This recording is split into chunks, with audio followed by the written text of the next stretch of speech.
Doctor Legal, ginecólogo. Para mí el razonamiento es cuando uno conjuga, por una parte, todo el conocimiento teórico práctico que uno adquirió en la universidad, con el estudio, con el aprendizaje de parte de los profesores, y también lo conjuga con algo muy importante que es la experiencia. Yo creo que ambas porque hay, bueno, dependiendo de la especialidad que ustedes hagan, hay especialidades donde hay evidencias muy claras, ¿ya? Y hay evidencias que la verdad son bastante más débiles, ¿ya? Que a veces se comete el error de darle como un peso, como una verdad absoluta. Sin embargo, hay elementos, por ejemplo, que mucho tiene que ver lo que es la experiencia y puede sonar un poco esotérico, claro, pero el instinto también. Entonces, finalmente es una suma de experiencia con evidencia. Depende mucho de lo que ustedes quieran hacer al terminar, ¿ya? En los tiempos cuando yo fui doctor, no era tan común que nosotros salgamos y al tiro vayamos a hacer la especialidad. Esos 3 años que tú vas a ser médico general, nadie va a ser un médico general 6 años. En cambio, en mis tiempos no era tan descabellado, uno lo hacía. Hoy en día es un mundo mucho más competitivo, en el cual el tiempo es bastante importante, ¿ya? Entonces, por ejemplo, si ustedes van a ser especialistas al tiro, quizás podrían trabajar 1 o 2 años, por ejemplo, si quieres hacer cirugía o medicina interna, podrías trabajar 1 o 2 años apoyando en cirugía o medicina interna en urgencia. Por ejemplo, aquí en el hospital, los hospitales igual hay médicos generales que apoyan pediatría, medicina interna, también en cirugía tengo entendido, y eso les sirve como experiencia. Claro. Después cuando ya hagan su especialidad, el tiempo es bien importante hoy en día, ¿ya? Entonces es importante ganar experiencia, pero no perder tampoco en la carrera del tiempo para hacer tu especialidad, porque posiblemente después quieras seguirte formando. Claro, es que va a depender mucho de la especialidad, en lo que hagas. ¿Ya? Por ejemplo, en un servicio de urgencia, en un turno, muchas veces, más que un diagnóstico como tal, uno actúa descartando el diagnóstico, ¿ya? Por ejemplo, una paciente que llega por un dolor de abdomen, por ejemplo, a la consulta de cirugía o de medicina interna, los chicos muchas veces más van a descartar un cuadro grave, vital, porque eventualmente podría ser un colon irritable. Ya. Entonces puede que no lleguen al diagnóstico de colon irritable, puede que lo sospechen, pero sí su trabajo va a ser descartar los cuadros quirúrgicos. Ahora, en lo que es consulta, ahí ya es diferente, ahí ya tú asumes que no están manejando cuadros graves agudos. Entonces ya ahí tienes un poco más de presión de que tienes que llegar a un diagnóstico o al menos a un síndrome, algo con lo que trabajar, ¿sabes? Que eventualmente puede ser fácil como puede no ser tan fácil. Claro, por ejemplo, me imagino que traspasar la información que entregan los pacientes igual es complejo, como transformarla. Sí, la verdad es que es complejo. Muchas veces es complejo porque en el caso quirúrgico, por ejemplo, que un paciente, no sé, pues se fracture es más fácil. O sea, le duele, se cayó, radiografía, se fracturó y listo, ¿ya? Pero, por ejemplo, una paciente que llega por un cuadro más sindromático o dolores que son más difusos, requieren harto estudio, hartas cosas y muchas veces tienes que basarte mucho en lo que la paciente te dice. Y también hay veces que hay pacientes que son les es muy fácil explicar su molestia o lo que necesitan y otros no tanto. Bueno, hacer el hincapié de que, bueno, lo que yo entendí de lo que tú me dijo es que, claro, pues, al final es muy importante la comunicación al final. O sea, la comunicación el lograr cuando el paciente no le es tan fácil contarte a él lo que necesita o lo que le pasa, uno tiene que hacer uso de todo lo que son sus habilidades, no sé cómo decirlo, blandas de conversación, para tratar de dirigir un poco, entonces no hacer preguntas tan amplias como ¿qué le pasa?, sino quizás ir un poco más, siente que le punza, cuándo, si la historia que da el paciente no es una historia estructurada, completa, uno tiene que ir estructurando con preguntas más específicas. Hay algo que hay que tener bien claro, los médicos no trabajamos solos, ¿ya? Tampoco hay super médicos que se saben todo, así como los médicos de la tele. todos somos buenos en algo y pésimos en otra cosa. Sí. Entonces cuando le llega un caso complejo, puede ser complejo porque se escapa un poco de la parte que uno maneja, pero perfectamente tiene otros colegas.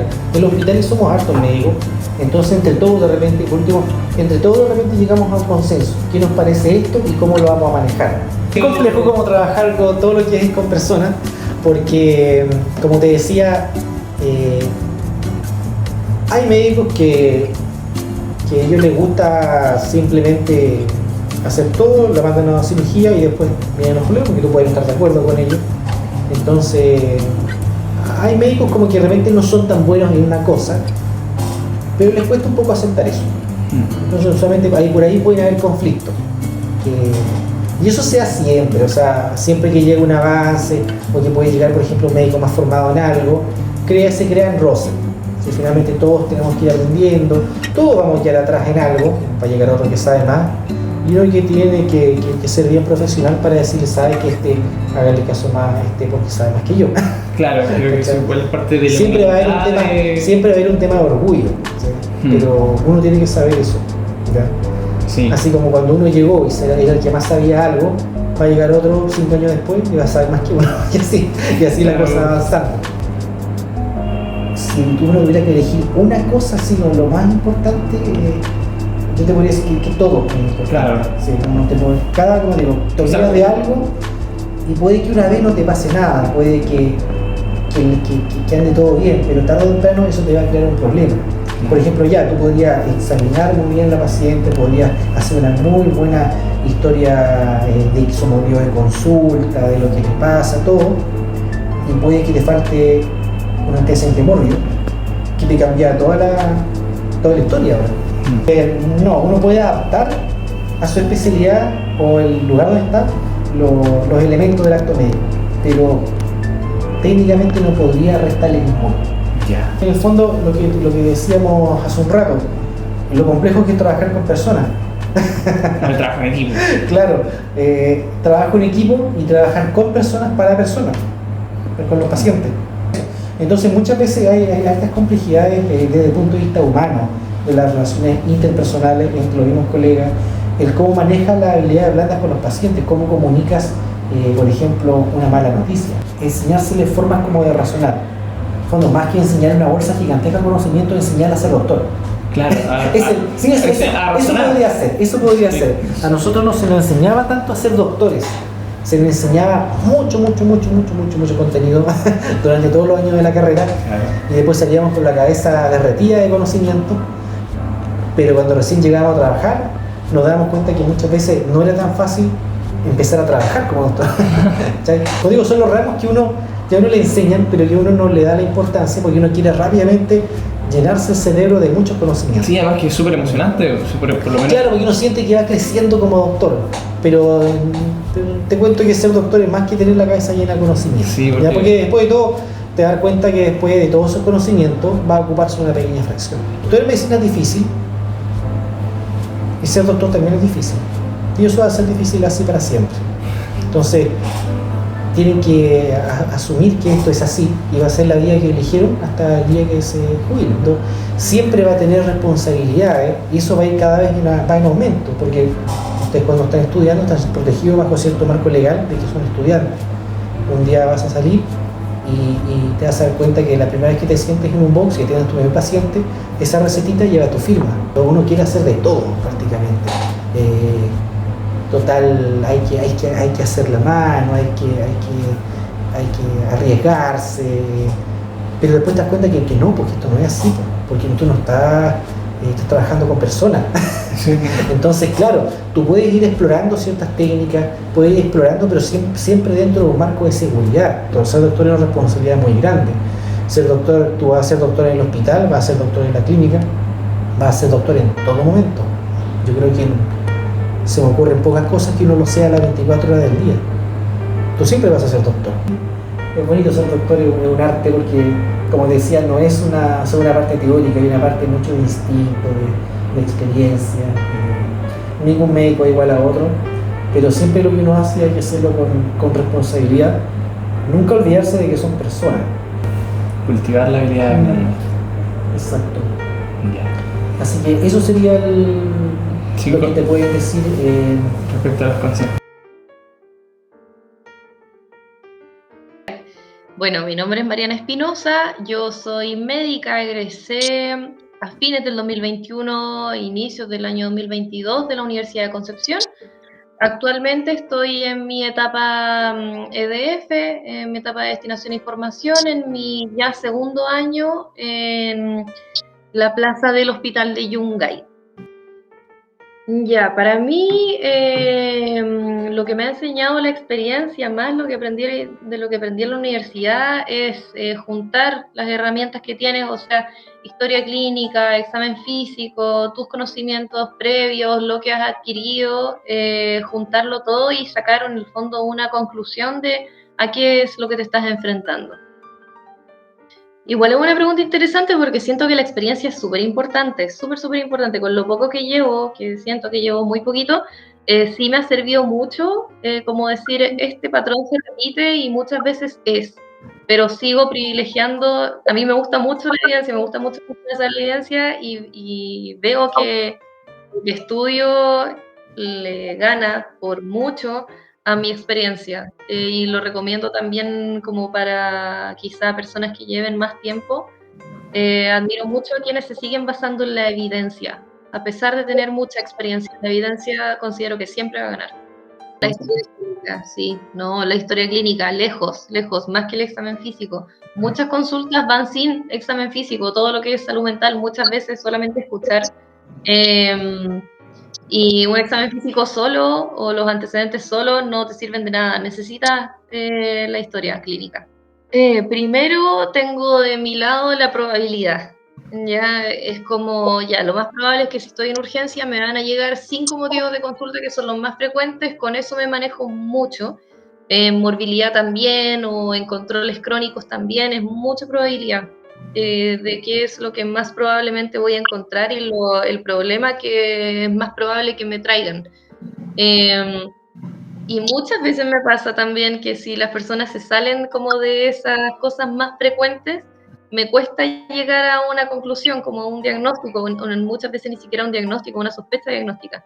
Y en ese caso me tengo que apoyar sí o sí en centros como de más complejidad, pero mi referente es Chillán.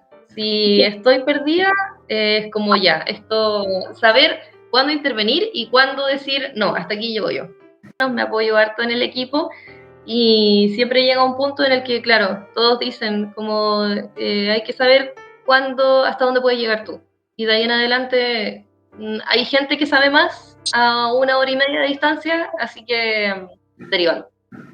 Yo soy súper honesta, no me gusta como comunicar una falsa confianza, tampoco llego y les digo, ¿sabe qué? No tengo idea qué es lo que está pasando, porque tampoco me he visto en esa situación de realmente no sé qué está pasando, siempre pienso en posibilidades,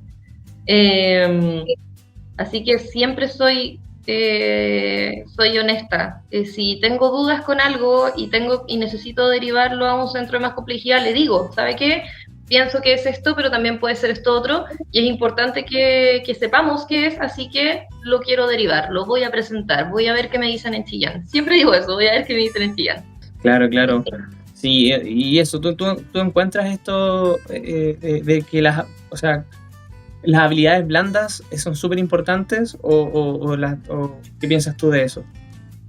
Lo hemos conversado con mis colegas, de hecho, cuando nos hemos topado de repente con otros colegas de otros lados que no tienen habilidades blandas, es como, wow, o sea, no es algo que te enseñan en la U, es algo que viene desde mucho antes, y si no lo aprendes quizá en tu casa, tienes que aprender, o sea, tienes que buscar la forma como de adquirirlo en algún momento de tu vida, porque uno se relaciona con personas inevitablemente toda la vida, no solamente en el trabajo, sino con amigos, con una pareja, con tu familia, con quien sea. Y las habilidades blandas son como algo que tiene que estar presente ahí siempre, no solamente para no lastimar a alguien, sino como un recurso básico de comunicación. Todo lo que estoy haciendo ahora. Sí, cosas que, es que no sé, en la universidad ya me enseñaron la teoría, pero a ver, la carrera de medicina tienes que aprender mucho de todo. Es una cosa, es tanta materia y de repente se pasa tan rápido, de repente tienes rotaciones de 1 semana, 2 semanas en la que tú estudiaste literalmente para poder responder el test o para poder responder el certamen y que no te baje el promedio y eso es todo. Pero en algún momento vas a tener que aplicar eso. Saber qué aplicar también, porque es tanto, de nuevo me ha ayudado mucho, me ha apoyado mucho en lo que es medicina basada en la evidencia, porque me habla de probabilidades, de qué es lo más probable que me llegue, de qué es lo más probable que tenga que saber sí o sí, porque leerlo en un libro es muy diferente a saber cuándo tienes que derivar, cómo tienes que presentarlo, cómo tienes que hablar con la familia, cuando fallece alguien. Yo jamás recibí formación en cómo dar malas noticias, no solamente cuando fallece alguien, sino llamar a alguien y decirle su papá, su hijo está mal, o el tratamiento no está funcionando y yo ya no me puedo hacer, ya hasta aquí nomás yo llego. Todas esas cosas las aprende uno de repente a la mala, de repente imitando, y puedes o no tener suerte en el proceso de aprenderlo. Seguir avanzando a pesar de repente los malos tratos, de los malos ratos, o de sentirte muy mal contigo mismo. De repente tú sabes que no es como que hiciste algo mal en serio, o que la embarraste a propósito, o que es normal no saberlo todo, pero tú igual llegas a la casa después o durante el trabajo sientes que cometiste un error y a nadie le importa. O sea, tienes que seguir trabajando y te lo tienes que tragar. Y de repente vas a sentir que no importa lo mucho que te esfuerces, siempre te va a faltar algo, siempre te vas a tener que apoyar en alguien. De repente eso sí frustra harto. Fue hace como 2 meses, me llegó al servicio de urgencia una mamá con una niña de 2, 3 años. Me acuerdo que en el triage le anotaron que estaba como mareada, estaba como decaída, y como antecedente la mamá le había lavado la cabeza con champú de romero, una cosa así. Entonces yo vi a la niña, ya era segunda vez que iba, me parece mucho, primera, segunda vez que iba, y la mamá me dijo que estaba que estaba distinta, que estaba como media mareada, así como media decaída, que tenía como unos movimientos medio extraños en la casa y como que le costaba caminar.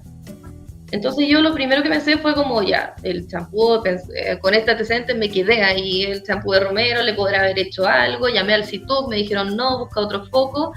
Pero yo examiné a la niña, no le encontré nada, la hice caminar, me acuerdo, estaba muy irritable, la hice caminar, le dije a la mamá, camine para allá, espérame allá a 5 metros de distancia, le hice caminar varias veces el recorrido desde mí hacia la mamá, porque la niña lo único que quería era estar con su mamá. Entonces, después de eso, examen neurológico normal, yo le dije, bueno, parece que por ahora no es nada, llévesela a la casa, si vuelve con síntomas extraños, que vuelva a consultar, que siempre lo digo y siempre lo anoto, como si le nota algo raro, vuelva a consultar, de lo mismo que le dije yo. Y volvió, la vio otra colega y en esta ocasión sí tenía unos movimientos muy extraños, le costaba caminar, que era lo que la mamá me había dicho que ella había visto en la casa. La derivaron a Chillán y entiendo que ahora la niña está con diagnóstico con Guillain-Barré, que es algo que no lo había visto nunca y no lo había escuchado tampoco en alguien tan joven. Entonces sí me sentí mal, porque a pesar de que mi examen neurológico estuvo normal, quizá debería haberle puesto más atención a la historia y quizá debería haberla derivado igual. Debería haber llamado a pediatría y haberles dicho, ¿saben qué? Yo no le veo nada, pero la mamá dice que está así en la casa. Bueno, el retraso del diagnóstico tampoco ocasionó como algo que fuera algo más grave. Sí, a la niña cuando llegó a Chillán le hicieron punciones lumbares, estuvo hospitalizada en estudio harto tiempo porque les costó llegar como el diagnóstico, pero sí tenía algo. Y yo en su momento lo descarté porque mi examen estaba bueno y porque yo no estaba viendo nada. No sé si hubiera hecho algún cambio, haber tomado otra decisión, y no sé si hubiese buscado algo, si hubiera pensado en algo, lo hubiera encontrado. Nunca lo voy a saber. La niña, de nuevo, o sea, está viva, tiene este diagnóstico, entiendo que se está recuperando, pero yo sí lo siento como un error. Me sirvió de experiencia como para tener más cuidado con pediatría en general y tener presente cosas que por probabilidad eran muy poco probables, claro. Pero igual, igual no sabía, así que debería haberla mandado.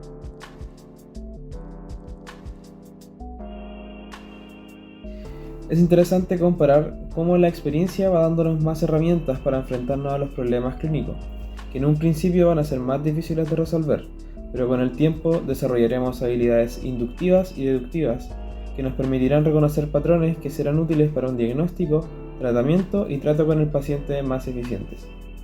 Recordemos que el razonamiento clínico médico es un proceso metacognitivo mediante el cual se observa, recopila, evalúa e interpreta la información recogida para resolver problemas clínicos de pacientes.